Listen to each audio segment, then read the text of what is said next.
மக்களவை தேர்தலுக்கான இறுதிக்கட்ட வாக்குப்பதிவு விறுவிறுப்பு. 57 தொகுதிகளிலும் வாக்காளர்கள் வரிசையில் காத்திருந்து வாக்களிப்பு.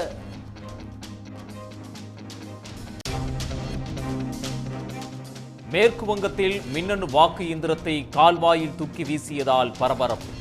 விவிபேட் கருவியும் சூறையாடப்பட்டதால் பதற்றம்.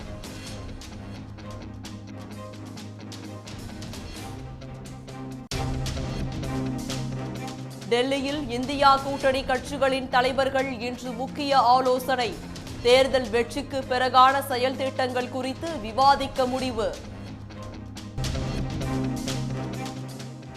புகழ்பெற்ற ஏர்வாடி தர்கா சந்தனக்கூடு விழா கோலாகலம். யானை ஒட்டகம் முன்னே செல்ல வான வேடிக்கையுடன் ஊர்வலம்.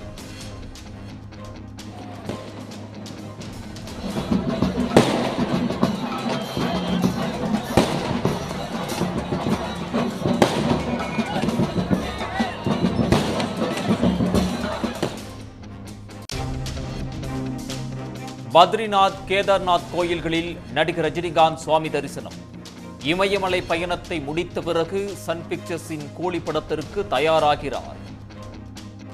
உடனுக்குடன் செய்திகளை தெரிந்து கொள்ள சன் நியூஸ் பெல் ஐகானை கிளிக் பண்ணுங்க.